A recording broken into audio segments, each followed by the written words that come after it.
سورہ توبہ کی آخری 2 آیات۔ یہ بہت بڑا خزانہ ہے، اللہ کی قسم بہت بڑا خزانہ ہے۔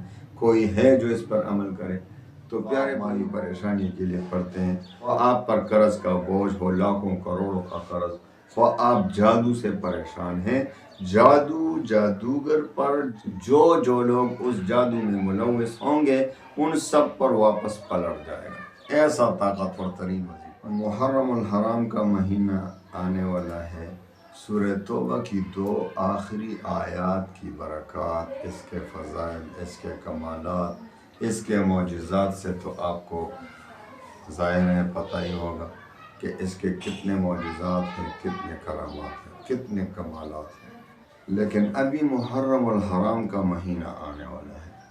محرم الحرام کے پورے مہینے میں، چونکہ ابتدائی مہینہ ہے، پورے سال کا ابتدائی مہینہ ہے محرم الحرام، تو اس ابتدائی مہینے میں کسی بھی 3 دن آپ نے سورہ توبہ کی آخری 2 آیات کا ایک وظیفہ پڑھنا ہے، اور پھر انشاءاللہ العزیز جس مقصد کے لیے پڑھیں گے، جس حاجت کے لیے پڑھیں گے، وہ حاجت تیر بہدف پورا ہوگا انشاءاللہ۔ اس میں کسی قسم کا شک نہیں، میں آپ کو 101% ایگریمنٹ دیتا ہوں کہ اس وظیفے میں کسی قسم کا کوئی شک نہیں ہوگا انشاءاللہ۔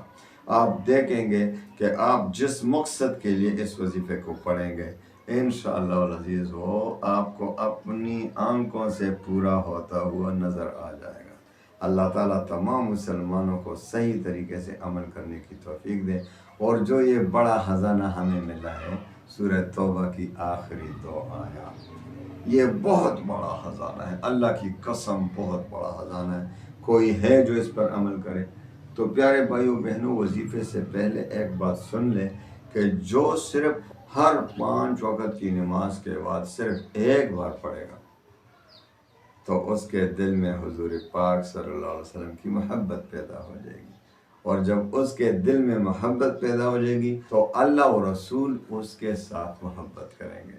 تو میرے پیارے بھائیوں، اس سے زیادہ زندگی میں آپ کی دنیا میں، ہماری دنیا میں کوئی بڑی نعمت ہوگی کہ اللہ و رسول کی محبت دل میں پیدا ہو، اللہ و رسول ہم سے محبت کرنے لگے، یہ بہت بڑی نعمت ہے۔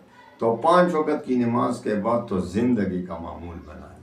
باقی محرم الحرام کے پورے مہینے میں آپ نے صرف 3 دن تک یہ وظیفہ پڑھنا ہے، اور پھر انشاءاللہ العزیز جو حاجت مانگیں گے قبول ہوگی۔ خواہ آپ مالی پریشانی کے لیے پڑھتے ہیں، خواہ آپ پر قرض کا بوجھ ہو، لاکھوں کروڑوں کا قرض، خواہ آپ جادو سے پریشان ہیں، جادوگر پر جن لوگ جو لوگ اس جادو میں ملوث ہوں گے ان سب پر واپس پلٹ جائے گا۔ ایسا طاقتور ترین وظیفہ ہے۔ تو جس مقصد کے لیے پڑھیں گے انشاءاللہ العزیز وہ مقصد کامیابی سے ہمکنار ہوگا۔ تو آئیے وظیفے کی طرف آتے ہیں۔ اجازت عام ہے، آپ کو پتہ ہے میرے وظائف کی اجازت عام ہوتی ہے، بس 5 وقت کی نماز پڑھا کریں۔ 5 وقت کی نماز کے بغیر آپ کی دعا قبول نہیں ہوگی۔ آپ جو بھی وظیفہ پڑھتے ہیں، آپ جو بھی دعا کرتے ہیں، تو 5 وقت کی نماز نہیں پڑھتے تو اللہ ناراض ہوتا ہے۔ اللہ ناراض ہوگا تو کون وظیفہ قبول کرے گا؟ دوسری بات یہ کہ آپ نے رزق حلال کی طلب کرنا ہے، کیونکہ حدیث میں آتا ہے کہ جس پیٹ میں حرام مال پڑا ہو، جس کا لباس حرام، کھانا پینا حرام، اس کی دعا کیوں کر قبول ہوگی؟ تو ویسے کیوں تھکا لیتے ہو اپنے کو؟ سب سے پہلے ان باتوں پر نظر کر کے، ان باتوں کا خیال کر کے وظیفہ پڑھیں۔ تیسری بات، اللہ تعالیٰ پر یقین اعتماد۔ حدیث قدسی میں آتا ہے کہ اللہ تعالیٰ فرماتے ہیں کہ میں اپنے بندے کے ساتھ اس کے ظن و گمان کے مطابق معاملہ فرماتا ہوں، یعنی جس طرح مجھ پر یقین رکھے گا، گمان رکھے گا، میں اسی کے مطابق معاملہ فرماؤں گا۔ تو اللہ تعالیٰ پر یقین کامل کے ساتھ وظیفہ پڑھیں۔ چوتھا اور آخری شرط، وظیفے کا تلفظ ٹھیک ہو۔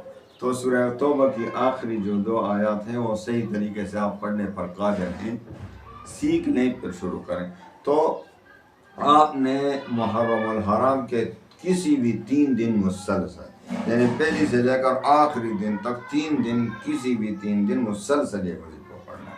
پہلے 2 رکعت صلاۃ حاجت کے پڑھیں، پہلی رکعت میں 11 بار سورہ کافرون سورہ فاتحہ کے بعد، دوسری رکعت میں سورہ اخلاص قل هو اللہ احد 11 بار، اس کے بعد 11 بار درود شریف، اور 313 بار آپ نے یہ 2 آیات پڑھنی ہے۔ لقد جاءكم رسول من انفسكم عزيز عليه ما عنتم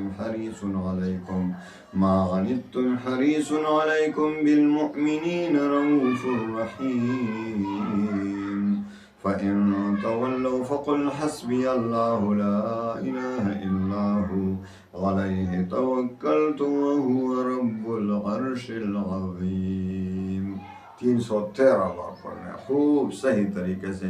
اس کے بعد پھر 11 بار درود شریف، درود ابراہیمی پڑھیں پورا مکمل، 11 بار اول 11 بار آخر میں، اور پھر خوب اپنے مقصد کے لیے، حاجت کے لیے دعائیں مانگیں، رو رو کر مانگیں۔ انشاءاللہ العزیز کوئی وجہ نہیں کہ آپ کا یہ وظیفہ کام نہیں کرے گا، آپ کی حاجت پوری نہیں ہوگی۔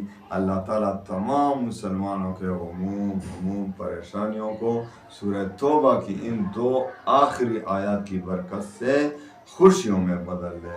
وآخر دعوانا ان الحمد للہ رب العالمین۔